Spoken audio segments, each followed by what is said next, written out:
ये है झुंझुनू के सोती गांव के रहने वाले हाकिम अली। हाकिम अली कारगिल युद्ध के समय 16 ग्रेनेडियर में तैनात थे। हाकिम अली बताते हैं कि पाकिस्तान घुसपैठियों ने मई 1999 में घुसपैठ शुरू कर दी। स्पेशल टीम जब पहाड़ी की तरफ गई तो उन्हें वहां हरकत दिखाई दी। इसकी जानकारी ब्रिगेडियर कमांडर को दी गई, लेकिन तब तक दुश्मन भी जान चुके थे कि भारतीय सेनाओं को उनके बारे में पता चल गया है। उन्होंने गोलीबारी शुरू कर दी।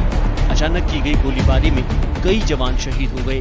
दुश्मन एक कंपनी के जितने नफरी में अलग अलग और ऊंची ऊंची पहाड़ियों पर मौजूद थे, जबकि भारतीय सेना की केवल एक पलटन थी।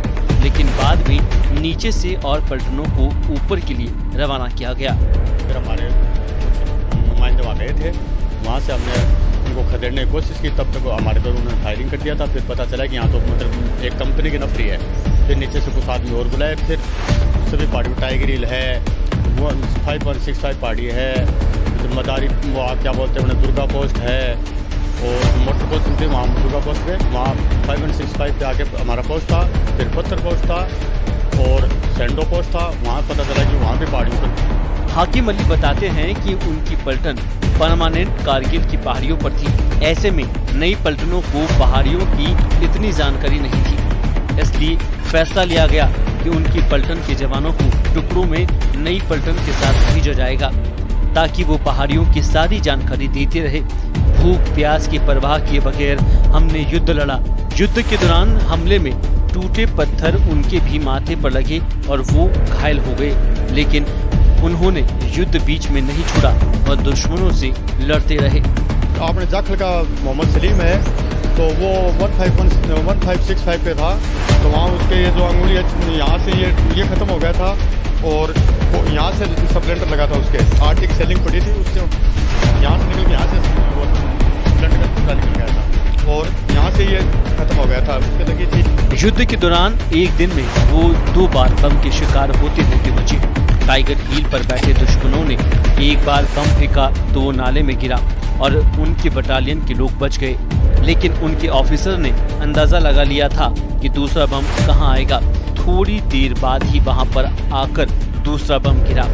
युद्ध में सिख बटालियन के जवान उनके आंखों के आगे शहीद हो गए। जैसे हम खड़े थे तो हमारे सामने करीब 200-300 मीटर आरटी का सेलिंग डाला उन्होंने। आरटी का सेलिंग डाला तो सूबेदार साहब बोले कि फायरिंग अपने पे आएगा। जहाँ हम खड़े थे तो उन्होंने क्या किया कि वो पीछे बम गिरा नाले के अंदर, तो उन्होंने करेक्शन दिया कि भाई तो करेक्शन देते हैं कि 200 मीटर आगे या 200 मीटर पीछे या राइट या लेफ्ट। जैसे वो हमारे रेंज में नहीं आया तो उन्होंने डिग्री दी। तो हम क्या किया कि क्राउड रेंज होती है जो आर्मी में क्राउड रेंज बोलते हैं जिसको, उसमें लेट गए। जैसे उन्होंने दूसरा बम डाला तो जहाँ हम खड़े थे वहाँ वो आके बम गिरा। फिर करीब मुमकिन उन्होंने 1-1.5 घंटे तक फायरिंग जारी रखी। जैसे अंधेरा हो गया तब उन्होंने फायरिंग बंद की। युद्ध के दौरान हाकिम अली 1.5 महीने तक परिवार के संपर्क में नहीं थे। इस दौरान एक बार अफवाह भी फैली कि 16 ग्रेनेडियर की पलटन परमानेंट कारगिल में है, जो पूरी तरह खत्म हो गई है। गांव और परिवार के लोगों ने भी मान लिया था कि वो युद्ध में शहीद हो गए। इस दौरान फौज ने परिजनों से बातचीत के लिए STD सुविधा शुरू की। हाकिम ने घर पर फोन किया तो घर वालों को पता चला कि वो शहीद नहीं हुए हैं। अपने पिता हाकिम अली के किस्से सुनकर उनके दोनों बेटों ने भी देश सेवा का संकल्प लिया। उनका एक बेटा मोहम्मद रफीक तो कश्मीर में सेना में कार्यरत है। मोहम्मद रफीक ने बताया कि उनके पिता ने जब भी उन्हें अपनी कहानी बताई तब तक उन्होंने सोच लिया था कि वे उनके पिता की तरह देश की सेवा करेंगे। कारगिल युद्ध में झुंझुनू जिले के बहुत से जवान शहीद हुए, वहीं घायलों की संख्या भी कम नहीं है।